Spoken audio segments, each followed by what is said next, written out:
We're still discussing different tips on how to improve the score in the TOEIC speaking test.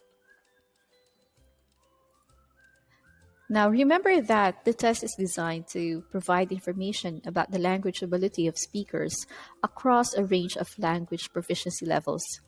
And because of this, the tasks are organized to support the following three claims. The first one is that the test taker can generate language intelligible to native and proficient non-native English speakers. Second, the test taker can select appropriate language to carry out routine, social, and occupational interactions, such as giving and receiving directions, asking for and giving information, asking for and giving clarification, making purchases, greetings and introductions, and more. And the third one is that the test taker can create connected, sustained discourse appropriate to the typical workplace. Now, in the previous videos, we talked about some key test strategies that you can use to improve the score. And the first one is familiarity with the test format. Remember that instructions are printed at the start of each test part, but if you already know this, it will save you time and energy on the day of the test. Second is time management. The tasks in the speaking test are timed. So if you already know how much time you would spend to prepare and to produce your responses, it will help you improve your overall performance. And then we also discussed this part in the previous videos. The TOEIC speaking test is composed of 11 questions, and we are focusing on questions 1 and 2. And the task is read the text aloud, wherein you will be scored on your pronunciation, intonation, and stress. Now, for questions 1 and 2, which is read the text aloud, you will be given about 40 to 60 word paragraph that you will have to read aloud. And you'll be given 45 seconds to prepare and also 45 seconds to speak or read the text aloud. Again, you'll be scored on your pronunciation and stress of individual words and intonation in lists and questions. Now, be reminded of the analytical scoring guidelines. For intonation and stress, you'll be given 3. It means the speaker's use of emphasis, pauses, and rising and falling pitch is appropriate to the text. 2. Speaker's use of emphasis, pauses, and rising and falling pitch is generally appropriate to the text, though the response includes some lapses and or moderate other language influence. 1. The speaker's use of emphasis, pauses, and rising and falling pitch is not appropriate, and the response includes significant other language influence. And 0 means no response, or response is completely unconnected to the stimulus. Read the paragraph on the slide. The check marks indicate when the reader pauses. You have to listen to the effect of punctuation on pauses, and you have to listen to where the speaker pauses. Unit 7, Language Building A. The Thornburg Summer Festival got off to a terrific start today. As usual, large crowds were in attendance for the strongman, wood chopping, and pie baking contests this afternoon, and we expect the fun to continue until the closing fireworks on Sunday evening. All right. To improve your score, you have to use the punctuation marks to help you in reading and knowing where to pause. Periods and commas signal the places to pause to give your listener time to understand what you have said. After periods and commas, you pause briefly. Let's listen to it again. Unit 7, Language Building A. The Thornburg Summer Festival got off to a terrific start today. As usual, large crowds were in attendance for the strongman, wood chopping, and pie baking contests this afternoon, and we expect the fun to continue until the closing fireworks on Sunday evening. As you can see here in the paragraph, we have period, we have commas, and the reader pauses after these punctuation marks. So you have to do the same.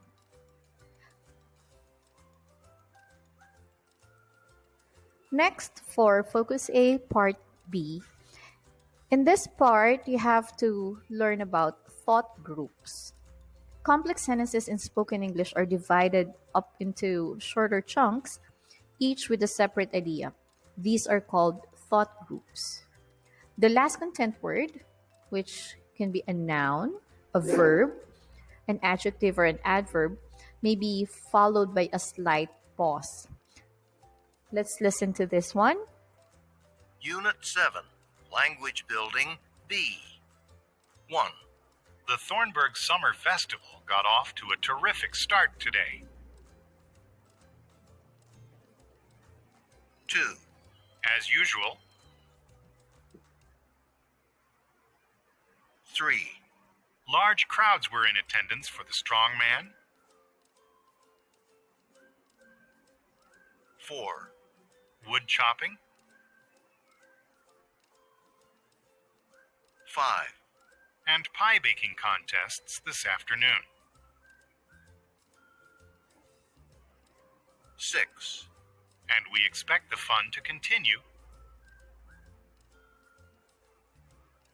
7, Until the closing fireworks on Sunday evening. The paragraph that we had in Part A was broken down into thought groups. This one is one thought group and another, and so on and so forth. The test tip is that you don't pause in the middle of a thought group. Say, for example, it's number 3. You say, large crowds were in attendance for the... So you don't stop in the middle of thought groups. Try to avoid pausing in the middle of a thought group. This will make your message easier to follow. And you have to look for a group of words that have a single idea and make sure that you read these as a group.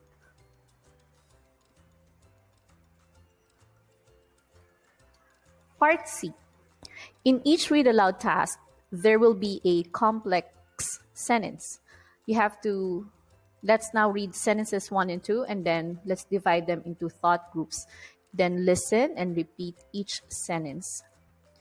This is the first sentence, and this is the second one. Let's listen to the recording.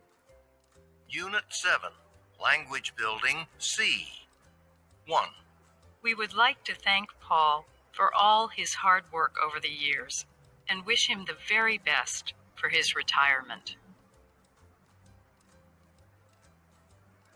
2, While you are waiting, you may wish to enjoy the comfort of our visitors' lounge, or alternatively, take in the view from our rooftop terrace.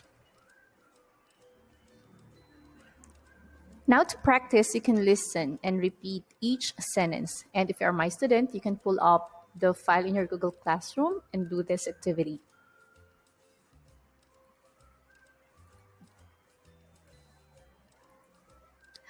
Part D. Listen again to the first sentence of the text in A and repeat the sentence, putting a stress on the marked sounds. Unit 7, Language Building D. 1, The Thornburg Summer Festival got off to a terrific start today. One more time. Unit 7, Language Building D. 1, The Thornburg Summer Festival got off to a terrific start today. As you can see in here, there are words that have this mark, this dot, and they were stressed when they were read. So in the activity, you have to answer the following questions. The first one is, what parts of speech are stressed? Number 2, what parts of speech are not stressed? And then number 3, what happens to the pronunciation in unstressed words? You may pull up the file from your Google Classroom.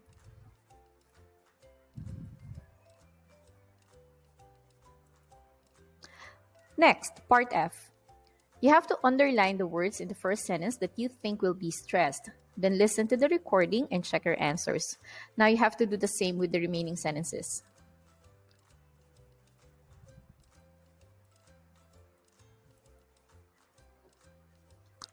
Let's listen to it. 7. Language Building F. 1. Thank you for calling the Central Library. 2. May I have the attention of passengers traveling to Rome? 3. On Sunday, June 6th, we will be doing essential work on the server. 4. Welcome, and thank you for joining us today. 5. Attention all shoppers in the home and garden department. Now remember that auxiliary verbs aren't usually stressed.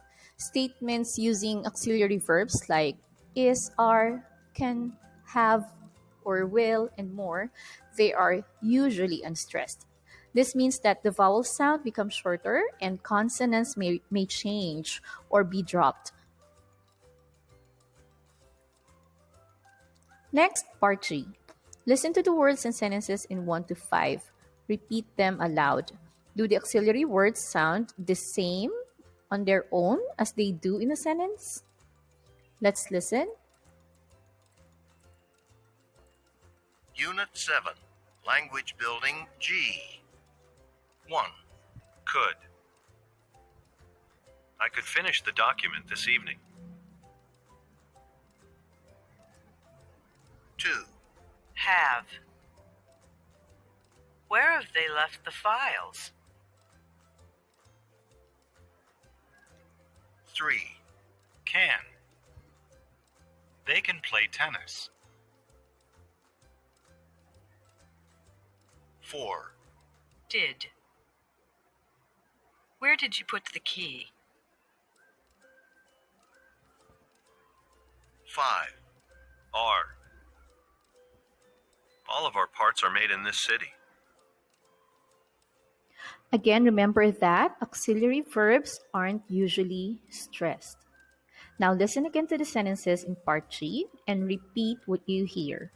In the activity, you have to underline the words in the sentences that are unstressed. Unit 7. Language Building G. 1. Could.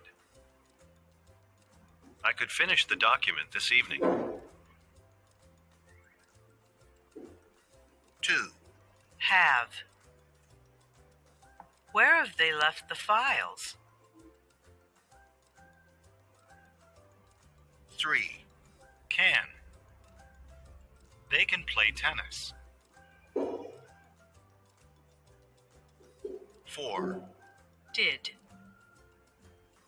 Where did you put the key? 5. Are. All of our parts are made in this city. Unit 7. Now let's move on to part H. Listen to the words and sentences in 1, 2, and 3 being aloud. Repeat them aloud as well. Now you have to take note whether the sounds of the negative auxiliary change in the same way as when they are spoken positively or when they are used positively in a sentence. Unit 7. Language Building H. 1. Can't. She can't speak Spanish. 2. Didn't. He didn't say goodbye. 3. Couldn't. He couldn't finish the project. All right, you would notice that the sounds of the negative auxiliaries is different when they were used in part G. Unit 7. Part I. Read sentences 1 to 6 and underline any auxiliary verbs and the other words that are normally weak. Listen to the sentences and repeat what you hear. And do the activity on your Google Classroom.